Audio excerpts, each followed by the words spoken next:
¿Cómo están ustedes? En esta edición de El Campo, la Industria Verde, vamos a conversar con José Macera, que es el gerente general de Desde el Sur, una compañía instalada en el noroeste argentino, en lugares muy remotos de la provincia de Salta, y que inició un desarrollo espectacular hace unos cuantos años y hoy están con un modelo que integra ganadería muy intensiva, con recría y feedlot a fondo, con la producción de legumbres y exportación a, ya nos dirá él, pero decenas de países en todo el mundo. Creo que es un ejemplo, un caso típico de lo que se puede hacer en sectores que hasta hace pocos años eran considerados marginales.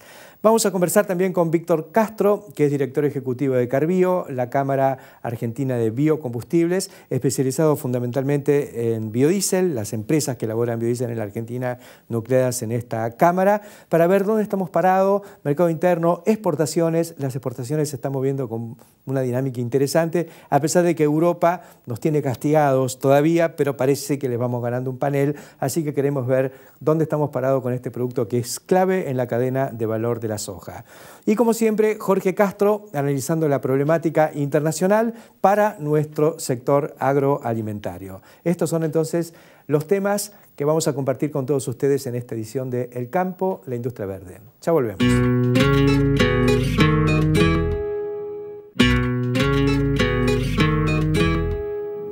Vamos a iniciar esta edición del Campo, la Industria Verde, conversando con José Macera. José es el CEO, como está de moda decir ahora, de Desde el Sur, una compañía con base en Salta, en el norte, que viene haciendo un desarrollo muy importante, poniendo en producción tierras que estaban dedicadas a otra cosa, con un proyecto muy fuerte de legumbres, una plataforma logística que llega hasta el río Paraná, de donde se embarca todo el mundo, y con un desarrollo ganadero que realmente tiene mucho impacto y que queremos conocer. José, ¿cómo estás? Gracias por venir. ¿Qué tal? ¿Cómo estás, Héctor? Muy bien. Bueno, contanos un poco cómo fue el desarrollo de Desde el Sur, qué es, cómo arrancaron y qué es lo que tienen hoy. Bueno, Desde el Sur empezó hace cerca de 25 años. En realidad veníamos del sector comercial, o sea, yo por lo menos, y como pequeña caja de ahorro empezamos a una pequeña inversión inicialmente en tierras en el norte, y despacito de eso empezó a crecer, empezamos a producir, logramos hacer una apuesta inmobiliaria muy grande también, porque en esa época no valía nada lo que había allí. Con los años se creció, en un momento nos faltó caja para poder seguir logramos una asociación, en un fondo de inversión que estaba liderado por el Banco de Galicia. Con eso, bueno, logramos la caja, el pulmón financiero para poder seguir desarrollando. Esto hace más de 20 años, digamos. Eso empezó en el 90, sí. Lo que te cuento del fondo sería en el 98. Claro. Después pasamos... Cuando no existía ni los pools, ni las... no, los pools, o sea, había, sí, había pero no era, sí. no nada sí. De lo que estábamos hablando. Bueno, y esto fue una apuesta, una mezcla inmobiliaria y empezar a producir allí. Al principio era más caro mantener los caminos que el costo de sembrar, porque era una aventura. El norte lo que uno tiene es lo que por ahí suele ocurrir es que quien va con mucha plata comete errores muy grandes rápido, porque los derechos de piso son muy fuertes, y se cansa. Y el que va con poca plata no le alcanza. Entonces el equilibrio de lograr que se usen los tiempos que estos negocios tienen y a su vez se pueda llegar a la escala que los hace sustentables y demás, es una mezcla de suerte y intuición sí. Que a veces se logra y muchas veces se quedan las cosas en el camino. Está bien. Nosotros tuvimos un poquito las pelotas que tenían que picar del lado correcto picaron, sí. Y pudimos seguir con algunas crisis en el camino que siempre son, que la Argentina también da su pequeño apoyito para que eso ocurra. Bueno, con el tiempo siguió creciendo. ¿En qué zona está concentrada? Nosotros estamos en la zona del eje es en Tartagal. Sí. En Tartagal y General Mosconi, que es una ciudad que está a 10 kilómetros de Tartagal, que era donde estaba un poco todo el desarrollo de YPF. Una zona con tremendos problemas de empleo a partir de la privatización de YPF. Esa zona tuvo conflictos enormes por situaciones de desempleo crónicas. Los primeros piquetes fueron de allí. A nosotros nos tocó justamente inaugurar la primera planta de proceso de legumbres pocos días después de que hubo una situación tremenda, que casi se incendia la ciudad y demás. Así que bueno, uno tiene una mezcla de, por un lado, el desafío de producir, la cosa apasionante de poner en producción algo que no generaba riqueza, y comprometerse un poco con el medio social, que es medio una realidad que uno no puede soslayar y que lentamente se va involucrando. O sea que tenemos varias... De hecho, hace poco tiempo inauguramos un centro CONIN en el campo, ¿no? Ahí pegado al campo. Pero bueno, esa es un poco el inicio. Después eso fue evolucionando. ¿Qué actividades desarrollan? Nosotros esencialmente tenemos... el principal producto es... O sea, dada la distancia que estamos del puerto, estamos a 1.800 kilómetros de Buenos Aires, 1.500 de Rosario, necesitamos hacer productos de valor. Entonces la idea es, el foco es decir, no podemos hacer nada en donde el flete tenga una incidencia sustancial. Entonces, nuestro producto principal son las legumbres. Esta es una zona medio núcleo de producción de poroto, núcleo a nivel nacional y núcleo a nivel internacional. Ahora, porque hace unos años era un poquito más al sur, ¿no? Era más al sur. Claro. Esto fue evolucionando, y era la zona de poroto principal hoy está bien al norte. Y bueno, hacemos, sobre todo poroto, algo de maní. También tenemos una pequeña cuenca manicera ahí, que es la única fuera de Córdoba. Tenemos planta de proceso y un poco tenemos una producción local de maní que pensamos hacerla crecer. Y desde también con el tema rotaciones y la necesidad de tener gramíneas, teníamos que hacer maíz. Del maíz nos llevó a ver qué tipo de transformación era la más adecuada. Nos inclinamos por hacer ganadería y ahí empezamos un proceso ganadero que arrancó un poco medio tradicional y lentamente fuimos empezando a tratar de encontrarle un modo de producir un poquito más sofisticado, algo más intensivo. Desarrollamos la adaptación de algunas pasturas braquiarias en la zona, ganamos algún premio por eso. Y después fuimos lentamente a un modelo de recría y engorde muy intensivo. Cuando vimos que era consistente, apostamos a una cosa de más escala y ahora estamos un poco también apostando a un proceso de escala bastante mayor. Es decir, que hacen ciclo completo, tienen también no hacemos cría. No hacen cría, hacen recría. No hacemos cría, compramos terneros en lo posible chicos. Sí. Hasta estamos encontrando también que hay un nicho de compra de terneros muy chicos porque es muy difícil manejar terneros muy chicos y nos organizamos para poder recibir y administrar. ¿Qué es un ternero muy chico allá? No, allá o en el NEA, ¿no? Compramos mucho en el NEA, pero terneros de 100 kilos, de 120 kilos, de 90, de 130, de 100, o sea, en lo posible estamos en el target de mercado del ternero más chico. También, por supuesto, depende del año, se compra la categoría que hay en oferta, pero... Ahí el desafío es que lleguen vivos. Bueno, ese es el tema, que lleguen vivos. Y remontarlos. Y que no se mueran una vez que llegaron, o que no se estanquen, o que, en fin, todo lo que es un proceso de saber adaptarse a recibir una mercadería de ese tipo. Y tener instalaciones y manejo de vacunas. Y equipos, pues sé que han incorporado hace un tiempo, me decían los amigos de CLAS que había una picadora en el norte, después me enteré que eran ustedes. Sí, tenemos 2 picadoras incluso. Y bueno, sí, empezamos a ir, estamos un poco acostumbrados a que los negocios van requiriendo inversión. Y o sea, a mí me gusta invertir, o sea, es una cosa que, bueno, en general a los productores agropecuarios les gusta, o sea, nosotros tampoco hemos tenido la posibilidad de hacerlo.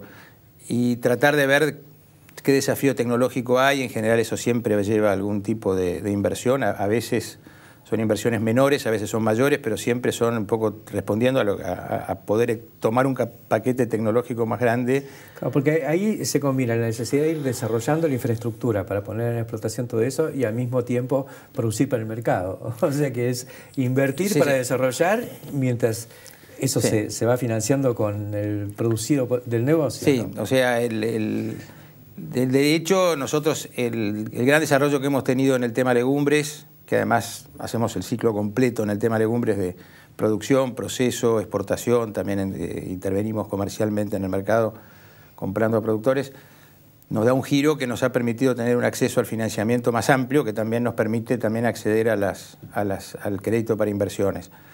a veces los productores tienen una asistencia financiera menor. En ese sentido tuvimos la chance de poder estar bien financiados.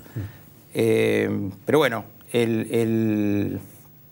volviendo si querés, al tema ganadero, después pasamos al otro de legumbres, pues son un poco dos cosas un poco distintas, pero que coexisten.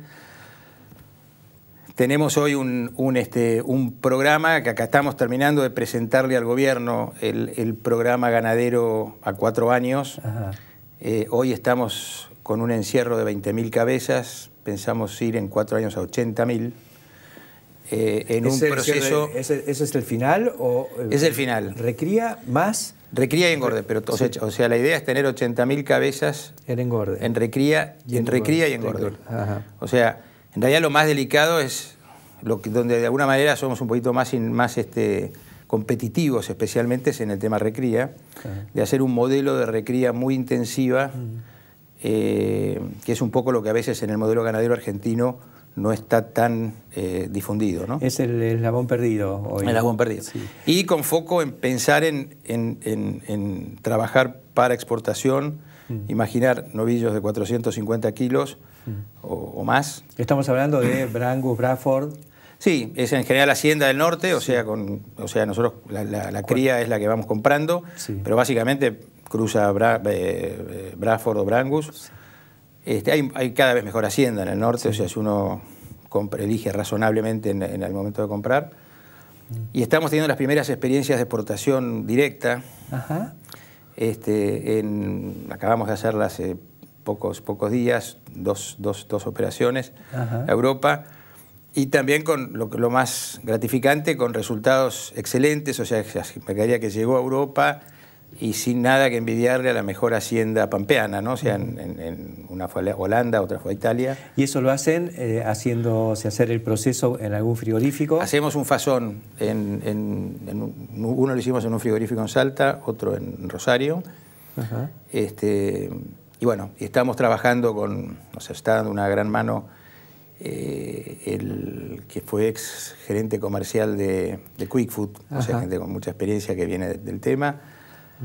Y estamos en todo el manejo ganadero, con también un muy buen... En este momento está justamente en el norte un asesor americano que es Francis Flaherty, que es profesor de la Universidad de Ohio, una de las eminencias americanas en nutrición animal, y que nos ha cambiado hasta la croqueta de cómo manejar, sobre todo, el tema de la recría.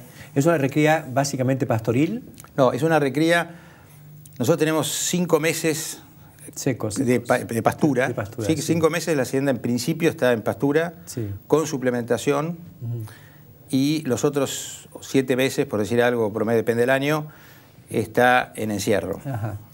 Pero la idea es que es una recría con mucha restricción para que el animal sea de alta proteína y con un esquema de restricción de comida para que el animal no engrase, pero engorde, pero crezca muy rápido. O sea, logramos desarrollo de 1 kilo diario de promedio en recría, que es muy alto, o sea, con lo cual ganamos 3 o 4 meses en el proceso de recría, con mejores costos, con mejor marbling, con en fin, una serie de ventajas, lo cual supone un proceso muy just in time de todo lo que es la cadena de alimentación, para que el animal no pierda estado, porque no, o sea, al estar restringido no puede faltarle la dieta, porque va para atrás muy rápido, y eso supone una sincronización, en fin, un manejo muy casi como una fábrica. Qué interesante. Para alguien que viene más de la agricultura, todo este mundo ganadero que uno va lentamente tomando más intervención, es apasionante porque es muy industrial. Seguro, o sea, uno realmente está en una actividad totalmente industrial, donde uno además sabe que entra una cosa, hace un procedimiento, maneja una tecnología y el producto que obtiene es siempre el mismo, ¿no? Veamos un poquito más en detalle cómo es esa recría. Usted está recibiendo los destetes durante el invierno. Digamos, sí, ¿no? todo el año. Todo el año. Siempre hay un poco más en la primera mitad del año, en el otoño. sí, por decir algo, que es la zafra principal. Sí. Acá hay una zafra de cierta importancia también en esta época, ahora de animales chicos. Ajá. Entonces, cuando lo reciben, ¿qué tratamiento reciben? Bueno, ahí yo no soy el especialista, pero sí hay un veterinario que está exclusivamente en todo lo que es el manejo de los terneros chicos, entran, tanto y toda la cadena sanitaria primero, la adaptación a un pasto. Tenemos pasturas, tenemos hasta avenas o rollos o un tipo de alimentación que le dé rápidamente, sea una rápida adaptación, pues son terneros tan chicos que si no, la mortandad puede ser muy alta. Bueno, después de un periodo de acostumbramiento ya llega incluso cuando llega al feedlot, que también siempre pasa una primera etapa en el feedlot del ternero chico, ya empiezas a aprender a comer. Por ahí vuelve a la pastura, dependiendo la época del año que es, para aprovechar el pasto de los meses de mucha explosión. Y bueno, y después se hace el ciclo donde vuelve a la recría y termina en el feedlot de terminación. Sí, con una dieta más intensiva, ¿no? José, vamos a parar acá con el tema ganadero y enseguida vamos a volver y nos metemos más a fondo con el resto de las actividades. Enseguida continuamos.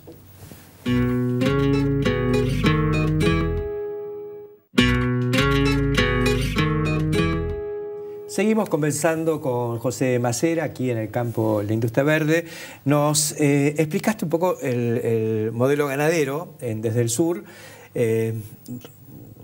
Vale la pena refrescar un poquito. Estamos en Salta, en Tartagal, en General Mosconi, una zona que se ha desarrollado de la mano de lo que viene haciendo Desde el Sur, con legumbres y con ganadería. Hemos descrito el tema ganadero, esta especialización en la recría y la terminación a corral, y llegando ahora ya debutando en lo comercial con la exportación. Parece fantástico que desde el NOA estemos exportando carne en un proceso donde están convirtiendo recursos agrícolas y sol y lluvia del NOA en un producto de alta calidad de exportación. La otra gran especialidad es las legumbres, y allí tienen una planta de clasificación de legumbres en General Mosconi. Correcto. Y también una planta de maní. Y una planta de maní. Ajá. ¿Todo lo que hacen ustedes es para el mercado internacional en materia de legumbres? Sí, o sea, por ahí habrá un 1% que se termina vendiendo en el mercado local, pero sí, es virtualmente todo para el mercado internacional. Lo que hacemos en Salta, sobre todo es poroto, en lo que hacemos en Tartagal.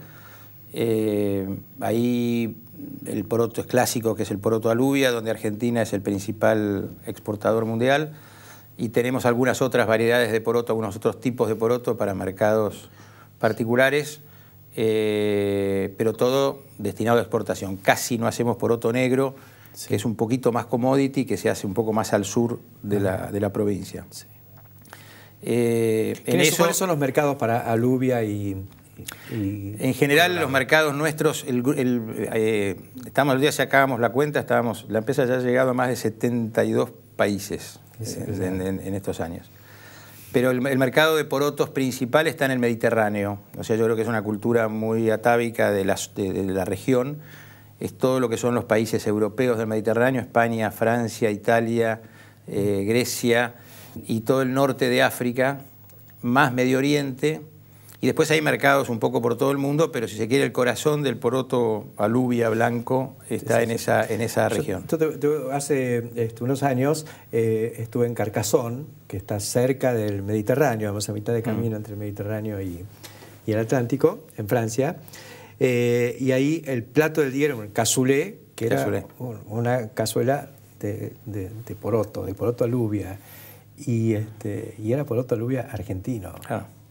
Insólito. Sí. Y entraba sin arancel en Europa, lo cual era increíble, ¿no? Era un producto que tenía su nicho y funcionaba. Sí, la cassoulet francesa, la fabada española, claro, algún plato no tan famoso, pero italiano, etcétera, en general están hechos en base a estos porotos. Dejaron de ser competitivos ellos haciendo estos productos y hoy lo importan, y hoy prácticamente diría que casi el 100% es nuestro y es de la región nuestra de Tartagal, ¿no? Así que ese es el principal mercado de los 72 países a los que están abasteciendo. Ese es el principal mercado. Argelia, el norte de África también es muy grande, o sea, pero es el Mediterráneo, el principal. Sí. Bueno, del desarrollo del poroto, donde de alguna manera desde el sur ya ha llegado a ser normalmente el primer exportador, primer productor, vimos que teníamos una oportunidad también de crecer en otras legumbres. En general las otras legumbres, la mayor parte son legumbres de invierno, arveja, lenteja, garbanzo, y empezamos a buscar la manera de meternos en ese mercado, primero comprando y vendiendo a nuestros clientes, después empezamos a hacer las primeras siembras. Cuando nos dimos cuenta que el mercado daba para mucho, sobre todo en el tema garbanzo, aprovechamos para hacer una inversión bastante importante en Zárate. Ajá. Porque estas legumbres de invierno están más diseminadas o tienen el potencial de producción es mucho más amplio en distintos lugares del país. Entonces pensamos en hacer una planta que es un poco novedoso, no en el lugar de producción, sino en el puerto, en la lógica que tiene la industria aceitera de poder captar con flete a favor producción de distintos lugares. Como el puerto de contenedores más competitivo y más fluido que tenemos es Zárate, decidimos hacer la inversión allí. Porque esto se exporta en containers. Eso se exporta en containers. Claro. Entonces allí hacemos aduana, hacemos el consolidado de los contenedores, tenemos nuestra planta, tenemos una muy buena instalación para tener depósitos. Y bueno, también nuestro canal para la exportación de poroto, pero además para la captación de otro tipo de legumbres en el resto del país. Y bueno, así empezamos. En garbanzo también hubo una etapa de un cierto boom con el garbanzo en los años, hace 4 o 5 años. Sí. Después hubo un año tremendo, pues nosotros habíamos tratado de desarrollar bastante el garbanzo en zona pampeana, con muy buena adaptación, pero el garbanzo es susceptible a una enfermedad fúngica que es la rabia. Sí. Justo un año que teníamos una gran expansión, fue un año tremendamente húmedo, los problemas de esta ascoichita o rabia fueron muy severos y eso desencantó un poco a los productores en la producción de acá. Se mantuvo el desarrollo productivo en el norte de Córdoba, que era una zona más tradicional, y en el sur del NOA, o sea, en Tucumán, sur de Salta. Y acá perdió un poquito de presión. Y acá se perdió presión, se perdió producción. En general, cuando los problemas aparecen muy rápido, antes de que la gente se acostumbre, más bien la gente se asusta. Estamos ahora trayendo incluso algunas variedades resistentes a esta enfermedad de Australia, tratando de ver si logramos adaptarlas y retomar ese posicionamiento. Igual la producción de garbanzo siguió siendo relativamente importante. Este año se están sembrando cerca de 70, 80 mil hectáreas a nivel país y nosotros mismos hemos sembrado más de 10.000 hectáreas de garbanzo, sobre todo también en el NOA, pero más al sur, en el sur de Salta y en Tucumán, Catamarca, algo en San Luis. Así que aparte del desarrollo de los campos de... Aparte de eso tenemos nuestra cosa un poco más nómade de producción en campos alquilados. En campos alquilados, en algunos casos asociados a productores que por ahí no son... donde les llevamos un poco la propuesta y nos asociamos o con la semilla o a medias en el cultivo, o en fin. ¿Y el mercado es el mismo que el del poroto? El mercado es el mismo más India. Más India y Pakistán. Ahí aparecen los pulses. Ahí es un tremendo mercado, el de India particularmente, que es un enorme productor y un enorme consumidor. O sea que hay años incluso donde tiene excedente para, cuando obtiene alguna calidad muy alta, tratar de aprovechar y exportar. Cuando los monzones ayudan. Cuando los monzones ayudan. Y si no, se convierte en un importador importante.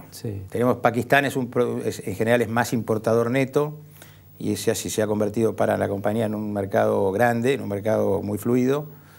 Y también, bueno, Bangladesh, o sea, toda esa región que en el poroto no es un actor, sí lo es, y con una escala enorme en garbanzo y en otras legumbres en las que nosotros también algo actuamos, pero todavía no han tenido el desarrollo en la Argentina para... A mí lo que me parece interesante de todo lo que estás comentando es cómo esto arranca en buena medida desde el final, ¿no? Un poco como los sistemas de riego, se hacen los canales se hacen de final para el principio. Vos arrancaste sabiendo que esto tenía mercado. Sí, bueno, la clave es que estamos mirando en cada cosa que hacemos, es empezar que tenga mercado y que tenga un mercado, aunque no sea tan grande, pero que uno tenga una ventaja competitiva muy definida, sí. O que el mercado sea lo suficientemente grande, sí, para saber de que uno va a llegar. En este mercado de legumbres son enormes. Y el expertise para poder llegar, porque uno puede saber que hay mercado, pero no sabe cómo se hace para vender. Yo sé que hay montones de cosas en los supermercados, del campo a la góndola, pero yo no manejo la góndola, no sé cómo se llega.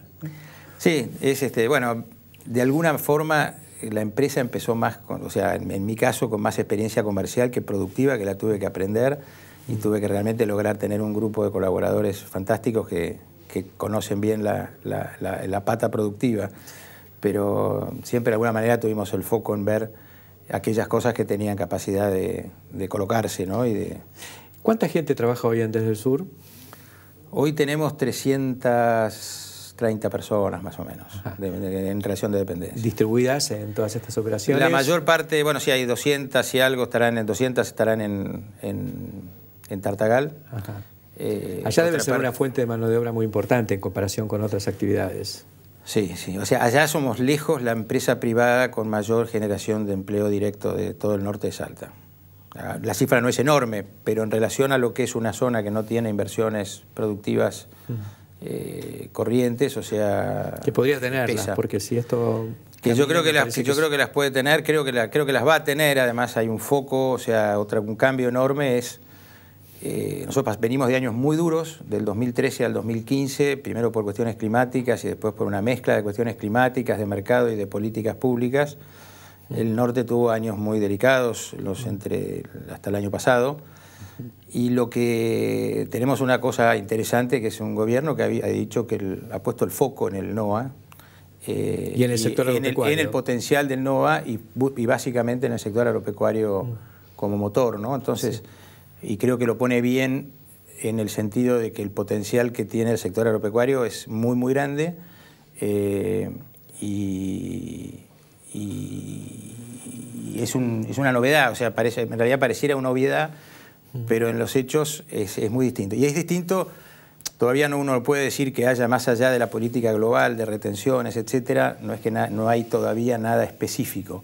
Pero hay otra disposición, hay otra atención y hay otra mirada de futuro, o sea, de lo que uno presenta, lo que uno lleva, uno lo llaman funcionarios para decir qué podemos hacer, que es una diferencia monstruosa. Argentina, Año Verde. Felicitaciones por este desarrollo y la verdad que me encanta poder mostrar las cosas que están pasando, ¿no? Y cómo un poco el cambio, el giro copernicano que se dio hace unos meses empieza a generar otras expectativas, ¿no? Ya se están concretando cosas y lo más importante que se concretó es este cambio de actitud también respecto al futuro. Bueno, desde ya gracias Héctor y gracias a vos que has sido siempre un enorme promotor de todo lo que es el título del programa, El campo, la industria verde, o sea que realmente se vea que esto es la gran industria que la Argentina tiene para su desarrollo, ¿no? Gracias José. Enseguida continuamos aquí en El campo, la industria verde.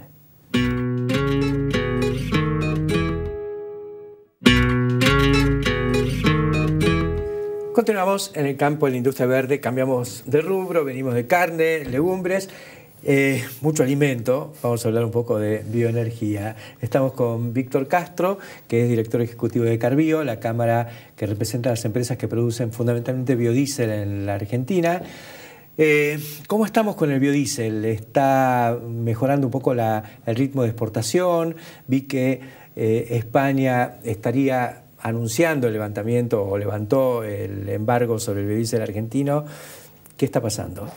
Bueno, no es España, es la Unión Europea. La Unión Europea, pero a través de la Organización Mundial de Comercio, que la Argentina estableció un panel por las injustas barreras que nos habían puesto por antidumping, supuesto antidumping, sí.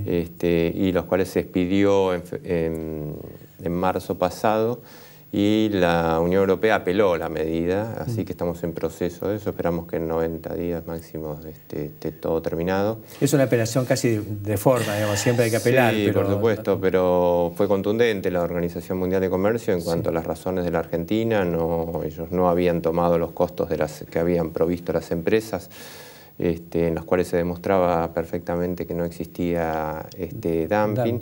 Ellos estructuraron un costo armado, alegando que los datos no eran sólidos o que no representaban la realidad. Y bueno, eso fue apelado en el marco de la Organización Mundial de Comercio y ahí estamos. Lo que ellos querían era ponerlo en marcha y después llegar a un acuerdo y demás. Va a demorar todavía algún tiempo, pero bueno, tenemos unas perspectivas de volver a retomar este mercado. Sí, que bueno, los ciudadanos europeos puedan volver a tener biodiesel argentino a mejor precio. De calidad, a mejor precio de lo que están pagando. Ellos lo que pretendían era que Argentina les vendiera el aceite para elaborar el biodiesel ellos. Viste cómo son las cosas. Uno de los grandes temas que ellos nos estaban acusando a nosotros y los cuales solapadamente a través de este ejercicio que hicieron de armar una estructura de costos es decirnos que los diferenciales de exportación en los cuales nosotros aplicamos menos derechos de exportación a los productos más elaborados en todo el complejo soja eran un dumping, un subsidio.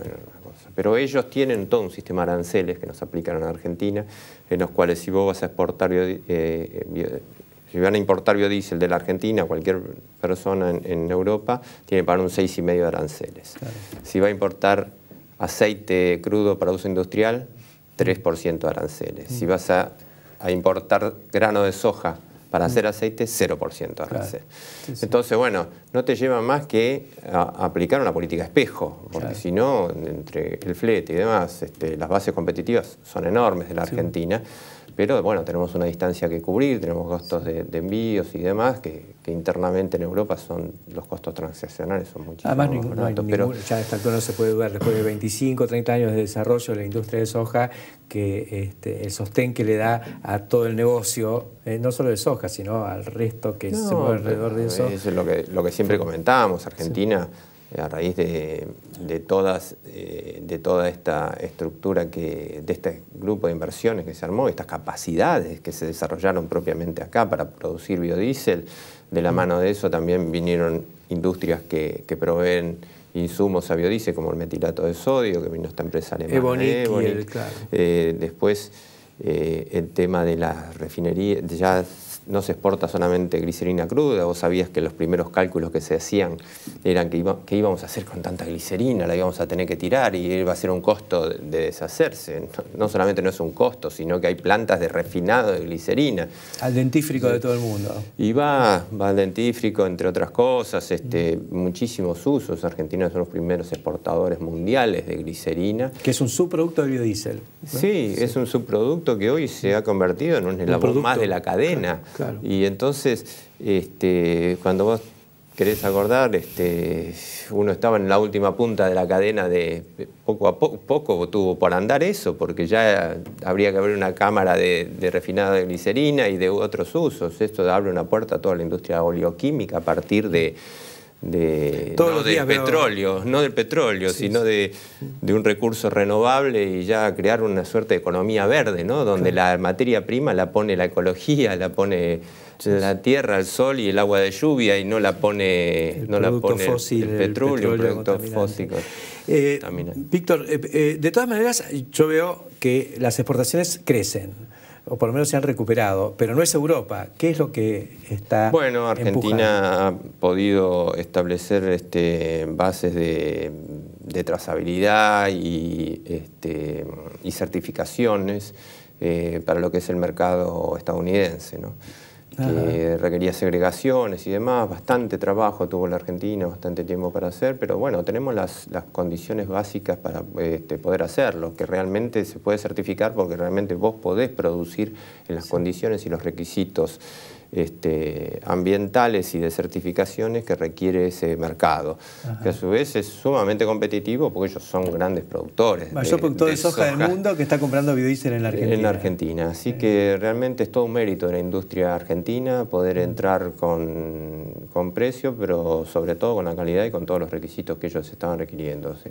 Peleando al centavo, como son volúmenes muy grandes, con costos diferenciales a lo que veníamos haciendo y, por supuesto, en un mercado sumamente competitivo y agresivo, sí, pero bueno, con volúmenes, con escala, que como sí, además que esto se ha podido sostener. O sea que mostramos y demostramos no solamente para el mundo, sino para todo lo que es el conglomerado argentino, que la verdad que todo el complejo sojero nuestro tiene unas bases de competitividad muy grandes, porque esto de certificación empieza desde el campo, ¿no? Claro. Porque para producir biodiesel para el mercado americano hay que certificar soja sustentable. Sí, tiene que estar segregada desde el origen, sí. Y que bueno, que sean tierras que no hayan sido desmontadas desde antes de diciembre del 2007. Claro. En el caso de Europa es enero del 2008, por ahí nomás. Sí. Pero bueno, se puede cumplir esos Argentina no ha desmontado, no ha generado, hemos ganado en productividad, estamos aprovechando la materia prima que ya teníamos disponible antes, no hemos necesitado generar o incorporar nuevos recursos para poder seguir agregando valor en la escala de la soja. Hemos aprovechado lo que tenemos. Sí. ¿No? Y el gran tema y el gran punto de los renovables en general es la disponibilidad de materia prima. ¿No? Así en el 2013 Arabia Saudita, los principales productores de petróleo del mundo, puso la planta generadora eléctrica de energía solar más grande del mundo. Sí. Primero porque tenían plata, pero segundo porque tienen horas luz de sobra. Sí, además de petróleo tienen horas luz. Y entonces dijeron... la gente de Finlandia, la mayor usina de generación eléctrica en base a residuos forestales. Biomasa. Biomasa. ¿Por qué? Porque la industria forestal de ellos es fabulosa. Entonces, es aprovechar los recursos que ya se tienen. Argentina en base a soja, el biodiesel de América, de Brasil y de Estados Unidos en base a soja, incorpora algo de grasa bovina y algo de aceite de algodón. Que también tenemos y también tienen la gente de Brasil, pero después lo ves en bioetanol también. Claro. Estados Unidos tiene maíz, tiene las 5 cosechas de Argentina es hacer bioetanol, nada más, por la disponibilidad de materia prima que tiene es enorme, enorme. Y como vos decís, pasamos de los porotos para hablar de biodiesel, pero necesitamos la energía para producir, transportar y procesar esos porotos, para llevarlos a la mesa. Y esa energía renovable. Entonces es un círculo virtuoso en base a lo que decíamos, toda una economía verde que nosotros podemos hacer. Y ese es el tema que fundamentalmente hemos, creo, de a poquito, con no poco pesar, incorporando. Y ese concepto que venimos incorporando. Ya mucha gente ya no te hace solo la cuenta a ver cuánto sale el litro, sino todo el círculo virtuoso que hemos logrado generar. Y sobre todo a través de la incorporación y los compromisos asumidos por Argentina en la última cumbre de cambio climático, en donde los biocombustibles para Argentina, para mitigar las emisiones de dióxido de carbono, juegan un rol importante en estos compromisos. Creo que ya está establecido. Es hora que nos pongamos a ajustar lo que tengamos que ajustar, ¿sí? Para poder ir incorporándolos en serio, mucho más sostenible en el tiempo. Las disponibilidades están, las habilidades están, las fortalezas estratégicas están mostradas. Muchachos, sigamos trabajando. Just do it. Muchas gracias, Víctor Castro, por contarnos lo que está pasando con el biodiesel y por plantearnos este panorama tan aleccionador sobre el que yo voy a hacer algún comentario ahora cuando volvamos. Enseguida estamos. Un placer.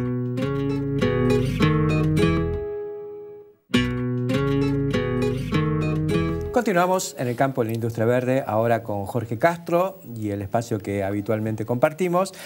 Jorge, hoy nos hablaba Alberto Mendiondo de este problema que se está produciendo en algunos bolsones en Estados Unidos, zonas que dependían del riego, con acuíferos que tienden a deprimirse o agua que desaparece.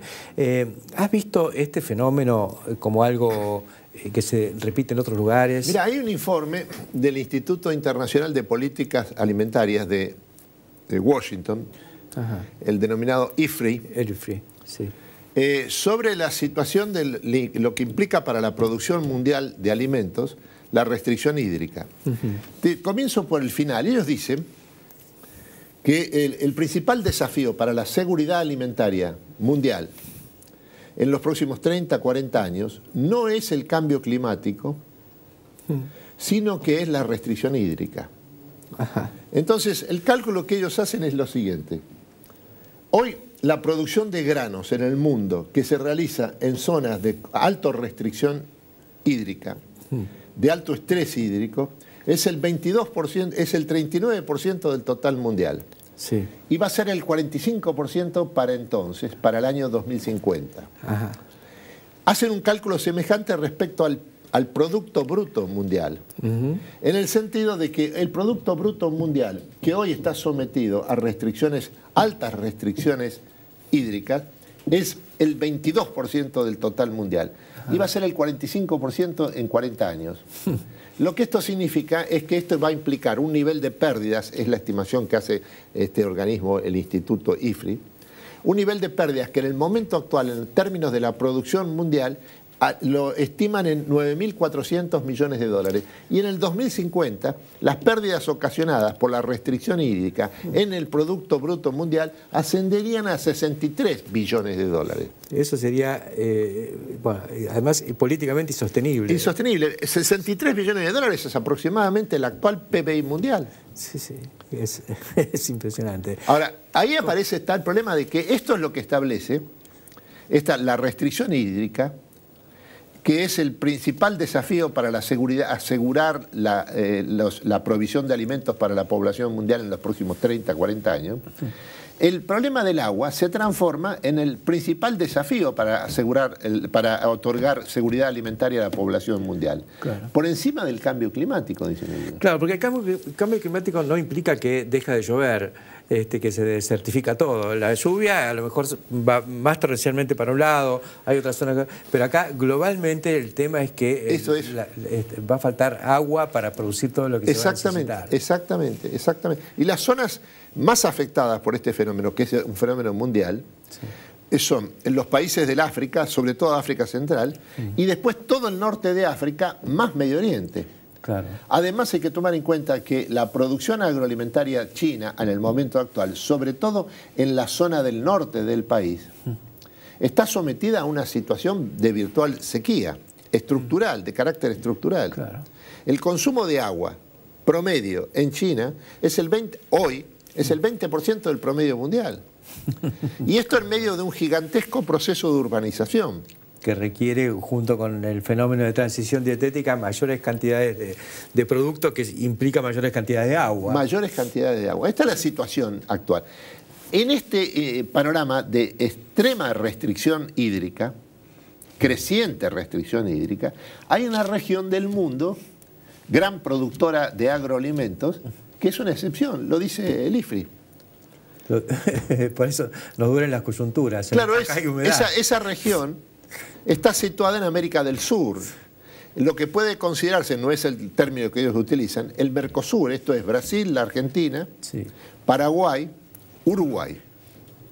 Aquí es donde está el agua y la tierra. Aquí es donde está el agua, están los recursos, están los grandes ríos. Sí.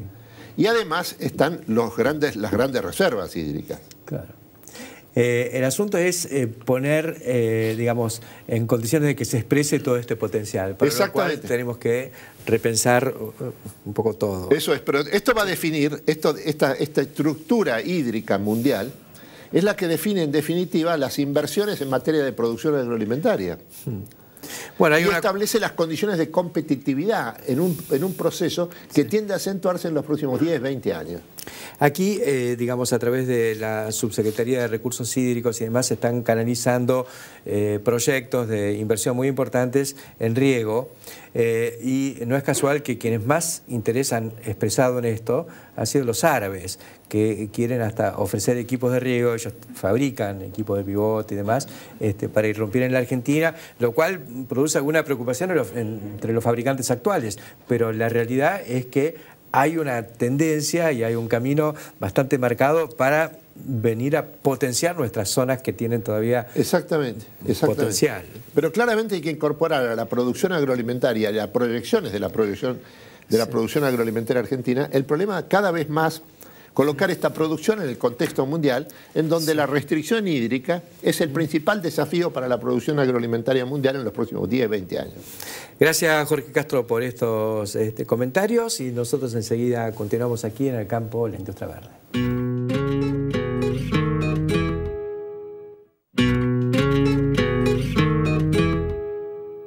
Conversábamos recién con Víctor Castro acerca de la extraordinaria perspectiva que le ha dado ese grado final de elaboración del complejo soja, convirtiendo al aceite en biodiesel, y ese que ahora, como bien dijo él, ya es un coproducto y es un nodo más en la cadena de valor de la soja, que es la glicerina, una molécula de altísimo valor que tiene por destino tanto el mercado alimenticio como el mercado farmacéutico, de productos de cosmética y demás.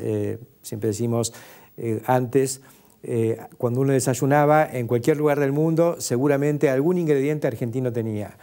Ahora, cuando se levanta antes de desayunar y se lava los dientes, se los lava con glicerina elaborada en Argentina, en 3 o 4 plantas de refinación de